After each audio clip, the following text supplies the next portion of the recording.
No. No, stay where you are. Do not break the stillness of this moment. For this is a time of mystery. A time when imagination is free and moves forward swiftly, silently. This is the haunting hour.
Sinister Estate.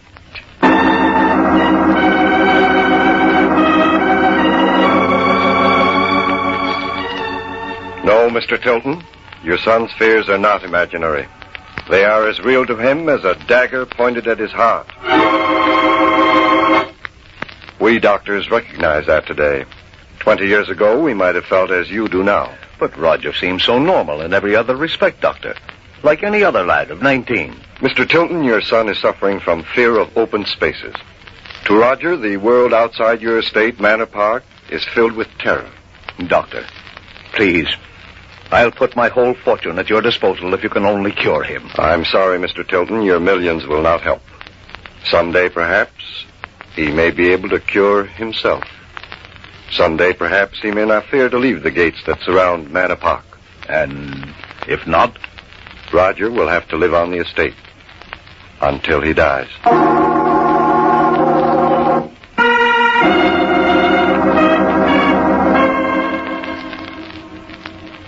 Amos, I came here to your office to face facts. I won't live much longer. Gerard Tilton, you'll reach 100 for sure. Don't be ridiculous. Roger's illness has cut 25 years from my life in a few short months. It's time that you drew up another will for me. Very well. What do you want in it? My entire fortune is to go for the upkeep of Manor Park until Roger is well, or until he dies. And what about his brothers, Charles and Edward? I can't risk Roger being without a home and companions. They will share only after he dies or is cured. And then, only if Charles and Edward live on the estate with their younger brother and never go outside the gates. I see. And who is to administer the estate, Gerard? Amos Hull. Gerard! I leave it in your trust. Completely.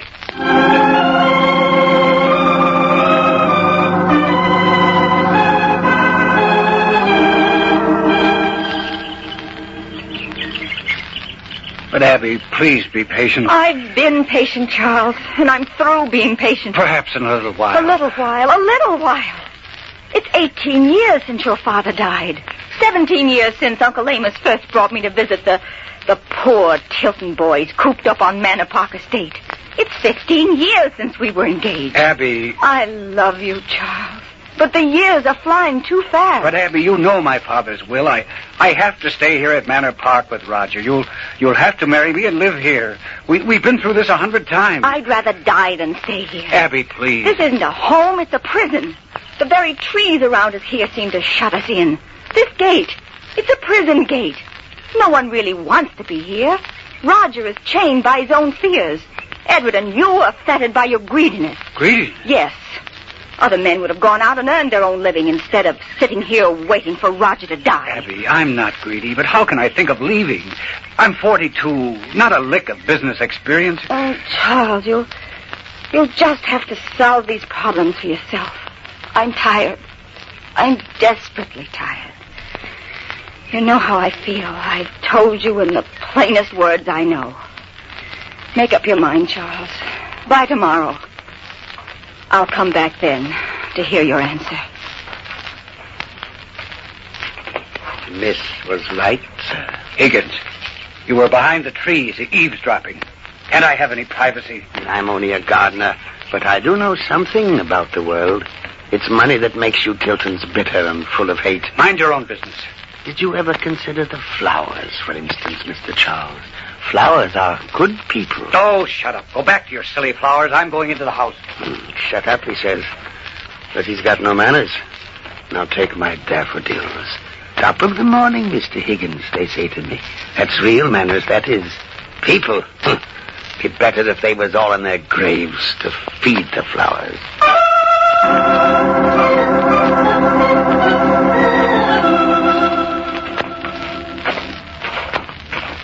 I don't like to walk down here, Charles. It's too near the gates. Now, don't worry, Roger. It's safe here, isn't it? Here? Yes, of course, but not out there. You're rather smug, aren't you, Charles? You feel quite contemptuous of me, don't you? Healthy people never really understand those who are ill, no matter how sympathetic they are. And you're not even sympathetic towards me. Oh, it's nothing like that at all. It's just that... Well, you're no fool. You know there's nothing out there. I just can't step beyond the gates, Charles, that's all. Now, look. We're standing almost on the boundary of the estate. Feel safe? Yes? Then take one more step. No. Come on, Roger. Just one more step. Just to prove there's no harm. No, that's impossible. I can't do it. Ah, you stubborn fool. You were right before. I am contemptuous of you. Your sickness would have been cured a long time ago if it weren't pampered. But I'm tired of pampering it. And tired to death of your being an invalid. All your life you've had your own way. Now, this time, for once, you're going to do what someone tells you. You're going over the boundary line if I have to carry you. Stop shoving me, Charles. No, you're behaving like a man. Come on, get going. Come on. No, stop it, Charles. Stop it. I won't go over. You can't make me. They mistake, Charles. Stop it. Charles Tilton, what are you doing? He's getting what he deserves. A grown man chaining himself to a few acres of earth just because he's stubborn. That's all it is. It makes me sick. Don't mind what Charles says, Roger.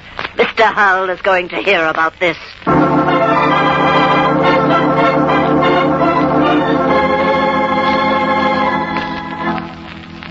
Now, Charles, let's be perfectly clear about this. As long as I am administrator, your father's wishes are going to be carried out to the letter. But not to the spirit, Mr. Hull. If my father were alive, he'd be spending money to have Roger cured, not forcing my brother Edward and me to waste our lives in confinement. But Roger is incurable. The doctor said so 20 years ago. Oh, medical science has advanced since then. Yes, no doubt you were practicing advanced medical science when your Aunt Mildred stopped you this morning. No, Charles.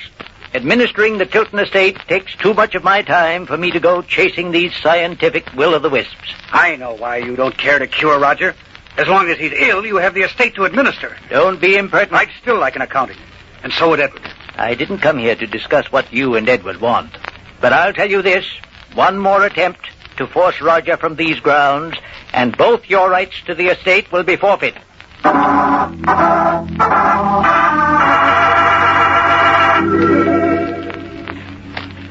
So old man Hull gave you a dressing down, Charles? Yes, Edward. I don't know what to do. Through all these horrible years, only the thought of Abby has kept me going, and now she's going to leave me, unless I can find a solution by tomorrow. Why wait until tomorrow? Perhaps we can work out a solution tonight. Wait a minute, Edward. If you're planning... Listen to me, Charles. Haven't you had enough of this birdcage life? Aren't you sick to the teeth of Roger and the whole setup? But what can we do? I may need your help, Charles. I demand your help. The happiness of three of us is involved. You, me, and Abby. But what are you planning? We get the money if he is cured, or if he dies. You tried curing him. I won't do it. I can't do it. Why not? You hate him, don't you? But Roger's our brother. I can't let you do it. Do you realize, Charles, that you and I haven't been outside the gates for almost 20 years? I'm not going to rot in Manor Park for the rest of my life. And remember, if you blab out anything about this, I'll take care of you, too. Understand? I understand, Edward. Now, get that scared look off your face. We're going outside as if nothing had happened. Outside? Open the door, Charles. The door. Yes. All right, Ed. Roger, how long have you been standing there? Just a few minutes, Edward.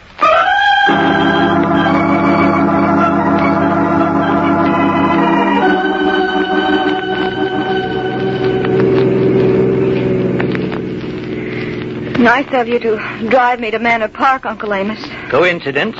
Business to attend to, Abby. I can hardly imagine anyone's going there for pleasure. Why say that? Well, I'm going there because Charles has promised me an answer today, and you're going on business. So?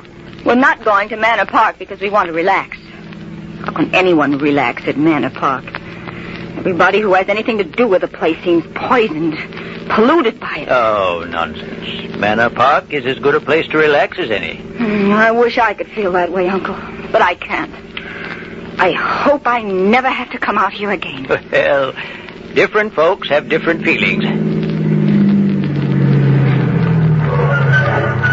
Here we are. Abby, be a good girl and open the gates while I drive through. Of course.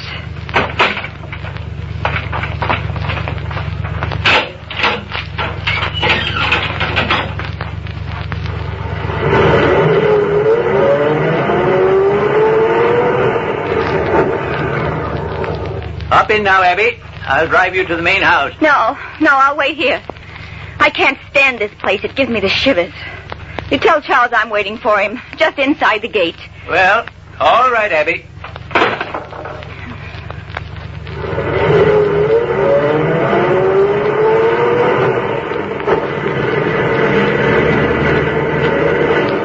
Have you seen Roger, Abby? No, Aunt Mildred, I haven't. I've been looking for him all over. Oh, Roger wouldn't be down near the gates. I'm waiting for Mr. Charles. I wish I could find Roger. Have you seen Charles recently? I wonder what Roger's up to now. Oh, can't anyone around here even answer a civil question? I can't stand it. I can't stand it, Aunt Mildred. Why, Abby. Tell Charles that if he wants to see me, he'll have to come outside. I'm not going to stay in Manor Park 1 minute longer. Do you hear? Do you hear? I'll be waiting outside the gate here. Tell him that. Oh, Charles. Oh, Charles. Charles. What are you doing lying out here in the wet grass? Charles. Charles! Charles!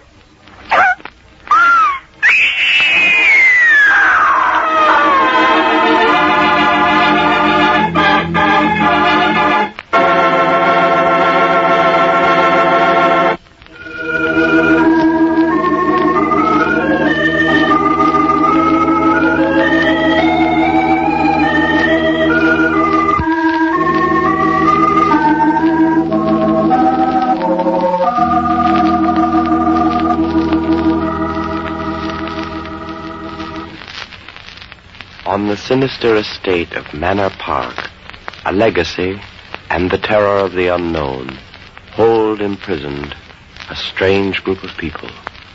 As we return to their story, Higgins, the gardener, is talking to his flowers.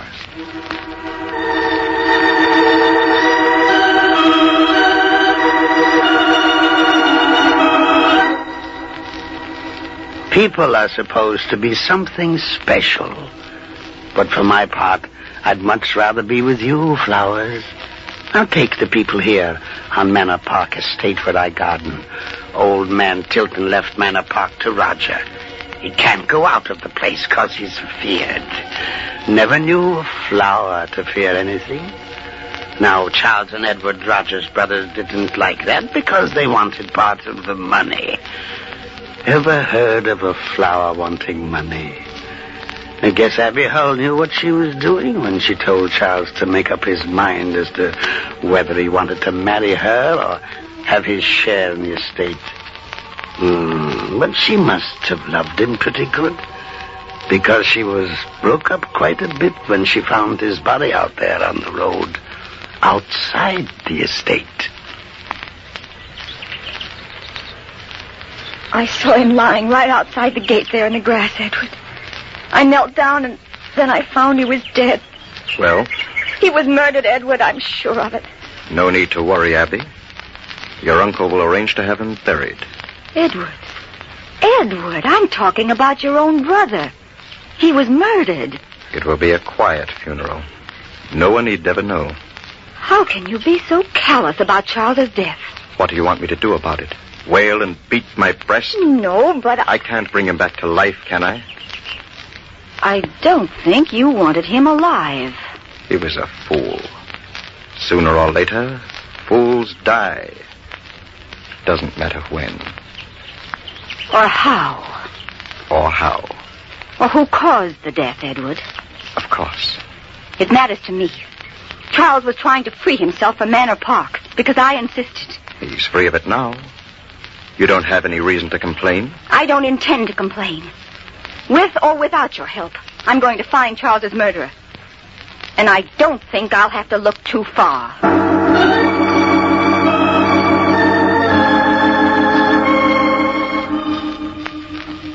There, Abby. Now, this thing out at Manor Park will blow over. After a while, you'll feel better. Stay in town here. Try to forget. I don't want to feel better, Uncle Amos. I don't want to forget. Not until I've found out who murdered my poor Charles. Well, aren't you being a little hasty, assuming that it was murder? What else? Suicide, perhaps, or an accident. Who'd want to kill Charles, anyway? I don't know yet, but I'm going to find out. I can't understand why Edward won't help me. Death in the family doesn't change a man's nature. It's not just his selfishness. He was trying to discourage me from investigating. Well, that's nothing. So was I. How about Roger? Did you ask him any questions? No. Why not? He couldn't have had anything to do with it. I found Charles outside. That rules out Roger. Does it? Uncle Amos, I think I'd better get in touch with the police. No, I'd wait until I found some real clues, Abby. Otherwise, they'll treat you as though you were a crank. You're right. Edward won't like it. But I'm going back to Manor Park. I'm going to examine that place firsthand. Excellent. I expect to be at Manor Park tonight. Perhaps I can help. Oh, would you please, Uncle Amos? Please. Well, now... Now, please. First, I have to attend to the burial arrangements. After that, I'll help you. Let's make it after dinner tonight. Around 10. Oh, thank you, Uncle, thank you. I've got some questions I'd like to ask Edward Tilton. I'll go out there immediately.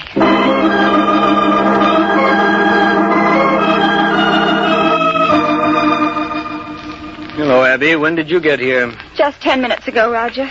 I was up in my room unpacking. Well, make yourself at home. All the comforts of Manor Park are yours. Oh, Roger, must you go? Yes, Aunt Mildred's waiting for me in the garden. Thought we'd take a walk before it gets too dark. Oh, Roger, can't you stay just a moment? I must talk to you. Well, all right. It's just a second. It's about Edward. Oh? I have a feeling that he's concealing some information. I want to talk to him very badly, but he's avoiding me. I haven't seen him since I've arrived. I don't think you'll be able to talk to Edward, Abby. Well, why shouldn't I be able to talk to him? Very simple. My brother Edward has disappeared.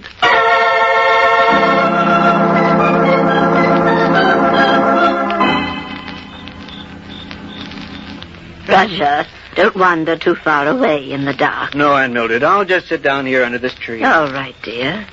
Aunt Mildred, do you know who killed Charles? No, Roger, I don't. Are you sure you don't know? Of course, I'm sure. You wouldn't lie to me, would you, Aunt Mildred? You know I wouldn't, Roger. Do you think anybody else knows who killed Charles? Roger, be quiet. You never can tell who's listening. Do you think anybody knows? The one who did it knows. Yes, he knows. That's right, he knows. Where are you going, Roger? Be careful, dear, it's dark. I have a flashlight. I'm just going down towards the road, Aunt Mildred. Just going down towards the road. Everything all right, ma'am? Mr. Higgins, were you eavesdropping on my boy? I never listen to what humans say. It ain't worthwhile. You didn't hear what he said about the killing, did you? Which killing? There's only been one. Two. Who's the other one? I don't know. Nonsense. If you really knew someone was killed, you'd know who it was, Mr. Higgins. Not if the body were in a flower bed, ma'am. What? My spading fork uncovered the legs.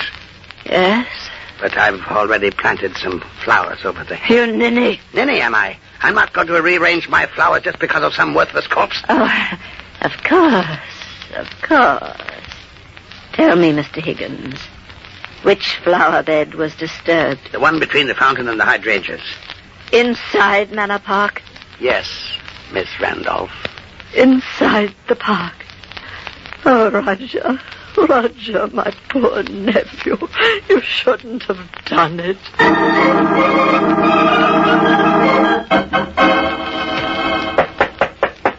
What is it? It's me, Miss Abby Higgins. What do you want? Something terrible has happened. Uncle Amos, he's been killed. No, miss, stay back. Who is it then? Can't tell you through this door. One moment, I'll open it. Come in quickly. Yes, Miss Abby. Now, tell me everything. Miss Abby, tell your uncle that he'll have to get another gardener for the estate. My uncle won't arrive until 10 this evening. Tell your uncle in the morning, then. Higgins, you didn't come rushing in here just to tell me you're quitting. I can't stay any longer after what's happened. What has happened, Higgins? They took my shovel. Yes? It was murder, that's what it was. Higgins, murder? Yes, come outside with me, Miss Abby. I'll show you. Can't you just tell me about it? No. You've got to come outside. Higgins, you hated Charles and Edward, didn't you? Yes, miss. You don't like anyone or anything except your flowers. People are no good. I see what you're trying to do. You want to get me to come outside, and then you're going to kill me. Just like you killed Charles and Edward. How did you know that Edward was dead? I'm right. You did kill them. No, Miss Abby, no, I ain't killed no one yet. But you're going to kill me, aren't you? No, ma'am, I hadn't thought to. All I want is to have them two punished. What two? Roger and his aunt. They dug up all the flowers I'd planted. All those beautiful flowers. It was murder. Come outside, Miss Abby. I'll show you. Oh, Higgins, don't be so ridiculous. Why would they want to dig up your flowers in the middle of the night? To get hold of Edward Tilton's body. It was buried there in the flower bed. In the flower bed? Yes, I saw them dump the corpse into a wheelbarrow, and then they went toward the main gate.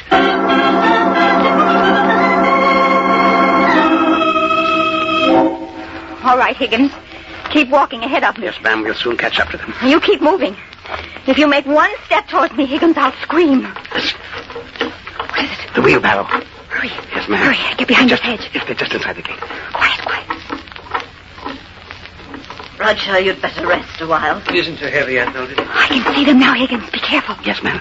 Put it down here, Roger, and I'll push it beyond the gate. All right. It mustn't be found on the grounds, Roger. You know that it mustn't be found.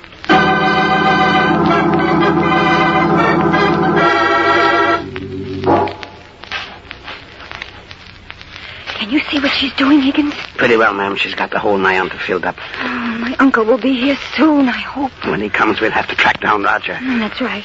I'd feel much safer here in the dark if I knew where he was. Well, he can't be wandering far. He's somewhere inside the park for sure. Who's that? Someone else here, and I don't like it. Wait a minute. I can see him now. Oh, it's Uncle Amos. All right, Mildred. Drop the shovel and keep your hands up. Amos, how? I can explain this, Amos. I didn't have anything to do with it. I don't know who did. Save your explanations. There's no one here to listen to them. Very well, Amos. I'll tell them to the police. I'll make them understand. I'm afraid you won't get to see the police, Mildred. What do you mean? The only one who's going to see the police is Roger, when they arrest him for the murder of his two brothers and you. Come along. Move over near that hole you were digging. What? Very considerate of you to dig your own grave. Saves me the trouble. So it was you all the time. You planned it all, didn't you? Go ahead and rave, Mildred. No one will hear you. Roger! Roger won't come out here. You know he wouldn't move out of Manor Park to save his life. Wouldn't he? Now, drop that gun, Amos. Drop it. Hold him, Roger. Don't let him go. I'll get his gun. Oh, don't get out. You can let him go now, Roger. I'll shoot if he tries anything. Come on, Higgins. We may be able to help. Give me the gun, Aunt Mildred. Here. I've got you covered, Amos Ho. But I don't understand. I thought you couldn't leave the estate, Roger. I know you did. Well, it's been a long time since I've really been afraid. Will you call the police, Aunt Mildred? Roger, why did you pretend to be afraid to cross the boundary? Why didn't you let us know you were well? If I had let you know I was cured of my illness, I'd have collected only 1/3 of the estate. Now I can have it all.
shadows and stillness, mystery weaves a spell of strangest fascination, charging the mind with doubts and fears. For mystery is a strange companion, a living memory in the haunting hour.